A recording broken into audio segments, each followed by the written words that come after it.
Hi guys, welcome to our channel. ప్రస్తుతం మనతో పాటు దాము బాలాజీ గారు సీనియర్ జర్నలిస్ట్ ఉన్నారు. వాడితో ఒకసారి మాట్లాడదాం. సార్ నమస్కారం. సార్ పోసాని ఇటు జగన్మోహన్ రెడ్డి గారికి కౌంటర్ ఇచ్చినట్టుగా వార్తలు వినిపిస్తున్నాయి సార్. అంటే ఆ వీడియోలు కూడా కొన్ని వైరల్ అయిపోతున్నాయి. నువ్వేం గుడ్డలు విడి తీసి కొడతావు అని చెప్పేసి ఆ పోసాని చెప్పిన ఆ వీడియో ఇప్పుడు విపరీతంగా వైరల్ అయిపోతుంది. మరి జగన్మోహన్ రెడ్డి గారికి ఎందుకు కౌంటర్ ఇచ్చారు, మరి ఆ వీడియోలో ఆయన చెప్పింది ఏ విధంగా చూడొచ్చు అంటారు సార్? జగన్ ఒక కుంపటిని రగిలించినట్టుగా చెప్పొచ్చు. అంటే ఒక వివాదాలని క్రియేట్ చేసేసాడు జగన్. మొన్న ఆయన అంతకుముందు కూడా మాట్లాడాడు, కానీ మొన్న మాట్లాడడం అనేది చాలా సీరియస్ అయింది. యాక్చువల్గా బట్టలు ఇప్పి నిలబెడతాం, ఉద్యోగాలు తీయిస్తాము అని చెప్పాడు.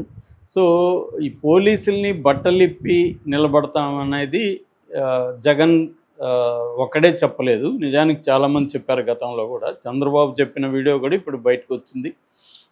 గతంలో చంద్రబాబు చెప్పాడు, లోకేష్ అయితే పేరున ప్రకటించి మరి ఎర్ర బుక్కలో రాసుకుంటున్నా అన్నాడు. ఆ తర్వాత కూడా వాళ్ళు దాదాపు 200 మందిని వీఆర్లో పెట్టారు. చాలామంది డీజీ స్థాయి అధికారులకు కూడా పోస్టింగ్ లేకుండా వేధిస్తున్నారని విమర్శలు చంద్రబాబు ప్రభుత్వం మీద ఉన్నాయి. 10 నెలలు అయిపోయినా కూడా. సో ఈ ప్రభుత్వం కూడా పోలీసులను చాలామందిని వేధిస్తున్నది అనేది వైసీపీ వాళ్ళు ఆరోపిస్తున్నారు. అందులో వాస్తవం కూడా మనకు కనబడుతుంది. ఎందుకంటే డే 1 నుంచి కూడా పోలీసుల్ని ఐఏఎస్ అధికారులని వేధించడం అనే కార్యక్రమానికి తెలుగుదేశం ప్రభుత్వం తెరలేపింది.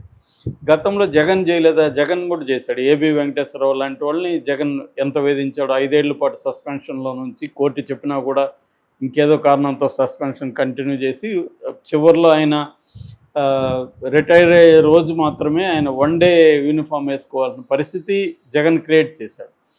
దానికి వెనక నేపథ్యాలు ఇవన్నీ ఉండొచ్చు. అంటే ఓవరాల్గా ఏంటంటే పోలీసులు అధికారంలో ఏ పార్టీ ఉంటే ఆ పార్టీ తరపున పనిచేయడం అనేది ఎక్కువగా జరుగుతుంది మనకి. ఎందుకంటే వైలెన్సు, క్రైము వీటితో లింకప్ అయింది కాబట్టి మిగతా డిపార్ట్మెంట్లు, అన్ని డిపార్ట్మెంట్లు కూడా అధికార పక్షానికి అనుగుణంగానే పనిచేస్తాయి.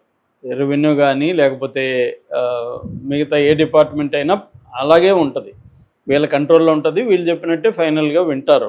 కానీ పోలీసులే ఎందుకు వివాదాస్పదం అవుతారంటే పోలీసులకు ఉండే లా అండ్ ఆర్డర్ నేచరు, క్రైమ్ని డీల్ చేయడం, ప్రతిపక్షాలను ఇబ్బంది పెట్టాలంటే పోలీసులనే ఉపయోగించుకోవాలి. కేసులు పెట్టడం, వాళ్ళని భద్రత ఇవ్వకపోవడం, వాళ్ళకి సెక్యూరిటీ ప్రొవైడ్ చేయకుండా వాళ్ళని ఇబ్బందులు పెట్టడం, వాళ్ళని అక్రమంగా పోలీస్ స్టేషన్కి తీసుకొచ్చి వాళ్ళకి 3rd డిగ్రీ ప్రయోగించి కొట్టడం, అక్రమ కేసులు పెట్టి కోర్టుల చుట్టూ తిప్పడం, ఇవన్నీ చేయాలంటే ఎవరు చేయాలి? పోలీసులే చేయాలి.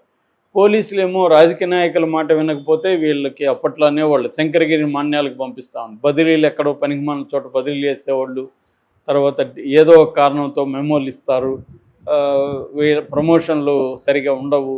ఈ రకమైన ఇబ్బందుల్ని పోలీసులకి గురి చేస్తారు వీళ్ళు. దాంతో పోలీసులు కూడా చాలామంది ఏం చేస్తారంటే వీళ్ళ మాట వింటారు. కొన్ని రకాల పోలీసులు ఏంటంటే రాజకీయాల్లో కూడా ఎంట్రీ కావాలనుకుంటారు. మనకి గతంలో కూడా గోరంట మాధవ్ కూడా ఇలాగే చాలా దారుణంగా ప్రభాకర్ రెడ్డి ఫ్యామిలీ గురించి మాట్లాడాడు. తర్వాత ఆయన ఎంపీ అయ్యాడు. అలాగే ఇప్పుడు కూడా రామగిరి సిఐ సుధాకర్ యాదవ్ కూడా ఆయనకి ఎమ్మెల్యే కావాలని కోరుకుందని చెప్తున్నారు. దానికి సంబంధించిన వీడియోలు, ఫోటోలు అంతా కూడా వీళ్ళు వైసీపీ వాళ్ళు బయటికి తెచ్చారు. ఈ నేపథ్యంలో వీళ్ళు కూడా ఇతను కూడా జగన్ని చాలా దారుణంగానే మాట్లాడాడు. ఒక ఎస్ఐ ఒక మాజీ సీఎంని స్థాయి మాట్లాడడం అనేది జనరల్గా జరగదు. సో ఆ స్థాయిలో మాట్లాడారు. సో దీనికి కారణం ఏంటంటే అతనికి కూడా ఒక హీరో కావాలని, రేపొద్దున తను బీసీ కోటాలో ఒక టికెట్ సంపాదించాలనేది అతనికి కూడా ప్లాన్ ఉన్నట్టుగా మనకు కనబడుతుంది. అయితే అధికారంలో అంటే పదవిలో ఉన్నప్పుడు పోలీసులు ఇలా మాట్లాడచ్చా లేదనే దాని గురించి నేను ఆల్రెడీ చెప్పాను. ఇప్పుడు దీని చుట్టూ ఏమైందంటే సోషల్ మీడియాలో విపరీతంగా వారు మొదలైంది. అంటే వైసీపీని టార్గెట్ చేస్తూ తెలుగుదేశంలో ఎవరెవరు ఎలా కిరా కార్పి కావచ్చు, కిరణ్ అనే ఒక అబ్బాయి ఈ మధ్య అతి దారుణంగా జగన్ ఫ్యామిలీ గురించి మాట్లాడి మళ్ళీ సారీ చెప్తూ ఒక వీడియో రిలీజ్ చేశాడు. అతన్ని మాత్రం అరెస్ట్ చేయకుండా సారీ చెప్పి ఇచ్చేసి సైలెంట్ అయిపోతున్నారు. మమ్మల్ని మాత్రం మేము పొలిటికల్ విమర్శలు చేసినా కూడా మమ్మల్ని ఏమో అరెస్టులు చేసి కేసులు పెడుతున్నారు. మరి ఇంత దారుణంగా మాట్లాడిన అతన్నేమో సారీ చెప్పిచ్చేసి మేము గొప్ప పని చేసినట్టుగా మళ్ళీ తెలుగుదేశం వాళ్ళు పోస్టులు పెట్టుకుంటున్నారు. చూడు మా కుర్రాన్ని మేము సారీ చెప్పించాము అని. నిజానికి అతను అరెస్ట్ చేసి అతన్ని జైల్లో పెట్టాలి కదా అనేది వాళ్ళ డిమాండ్. సో ఈ నేపథ్యంలో తెలుగుదేశం వాళ్ళు కూడా జగన్ దాన్ని విపరీతంగా వైరల్ చేయడం, సుధాకర్ వీడియోని విపరీతంగా వైరల్ చేయడం ఇవి చేస్తున్నారు. ఈ క్రమంలో వాళ్ళకి పోసాని వీడియో ఒకటి దొరికింది. అదేంటంటే పోసాని ఒక పోలీసు ఆఫీస్ ముందు నిలబడి ప్రెస్తో మాట్లాడుతూ, ఏంది ప్రతిసారి బట్టలిప్పు తీసుకొడతాం ఉంటారు, బట్టలిప్పు తీస్తే ఏం చూస్తారు మీరు, మొలతాడు చూస్తారు, ఇంకేమన్నా చూడాలని ఉందా మీకు, సో అసలు బట్టలిప్పు తీసి ఎందుకు కొడతారు, బట్టలు వేసి ఉండి కొట్టచ్చు కదా అన్న ఇది కూడా అతను చేశాడు. సో అతను ఏ కాంటెక్స్లో చేశాడు, గతంలో బట్టలిప్పు తీసుకొడతామని పవన్ కళ్యాణ్ పదే అనేవాడు. ఎక్కడికి పోయినా పవన్ కళ్యాణ్ ఇదే డైలాగ్, బట్టలిప్పు తీసుకొడతాను, తోలు తీస్తాను, తొక్క తీస్తానని పవన్ కళ్యాణ్ రెగ్యులర్ డైలాగ్. ఆయన ఎప్పుడో అసలు ప్రజారాజ్యం పార్టీలో ఉన్నప్పుడే కాంగ్రెస్ వాళ్ళ పంచులోడ తీసుకొడతానని డైలాగ్ అప్పట్లో పాపులర్. ప్రజారాజ్యంలో ఉన్నప్పుడు, ఈయన యువరాజ్యంలో ఉన్నప్పుడు, అప్పటి నుంచే పవన్ కళ్యాణ్కి లక్షణం ఉంది. ఎవరినైనా ఇదేంటంటే సినిమా నుంచి వచ్చిన లక్షణం. ఒకప్పుడు కోడిరామకృష్ణ సినిమాలో అంకుశం రామిరెడ్డిని బట్టలు ఇప్పు తీసి అతను రాజశేఖర్ పోలీస్ రూపంలో కొట్టుకుంటూ వెళ్తాడు. ఆ సీన్ తర్వాత ఏమైందంటే ప్రతి ఒక్కరూ రాజశేఖర్ లాగా ఫీల్ కావడం, బట్టలు ఇప్పు తీసుకొట్టి నడివీధిలో నడిపిస్తా అని చెప్పడం, ఇది ఒక కార్యక్రమంగా మారిపోయింది.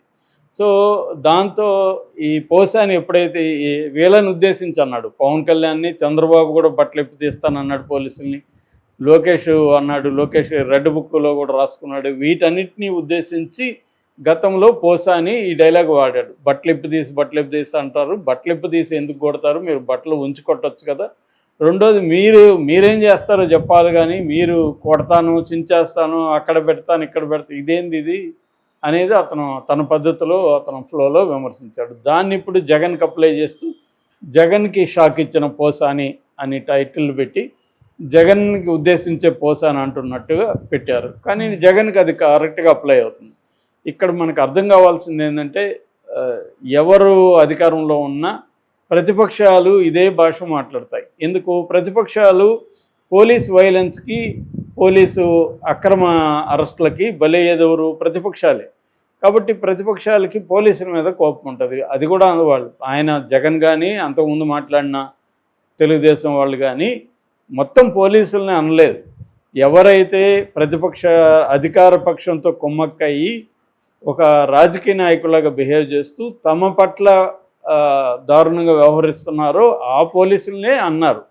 జగన్ అయినా వాళ్ళనే అన్నాడు. జగన్ కూడా ఏమంటున్నాడు, మీరు మీ టోపీ మీద ఉన్న సింహాలకు సెల్యూట్ చేయండి, జగన్ చంద్రబాబుకు కాదు, చంద్రబాబు దగ్గర వాచ్మెన్ లాగా ఉండకండి, రేపొద్దున మాకు కూడా అధికారం వస్తుంది అనేది జగన్ మాట్లాడింది. జగన్ మాట్లాడిన ఎసెన్స్లో ఏం తప్పు లేదు, భాషలో తప్పు ఉంది.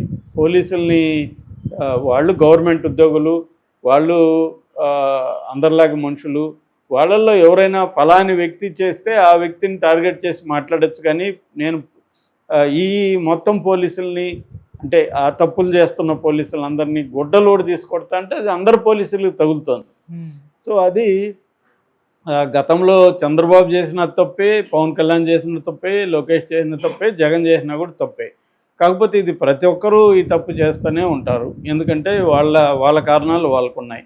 వాళ్ళకేంటంటే పోలీసు దూకుడిని ఆపాలంటే ఒక హెచ్చరిక చేయాలి. గతంలో కూడా జగన్ కూడా మనకి వైజాగ్ దీంట్లో ఎయిర్పోర్ట్లో ఉన్నప్పుడు కూడా పోలీస్ ఆఫీసర్తో మాట్లాడి, నిన్ను గుర్తుపెట్టుకుంటాను, నేను వస్తాను, మళ్ళీ వస్తాను, నేను గుర్తుపెట్టుకుంటాను అనేది అప్పట్లో పాపులర్ అయింది.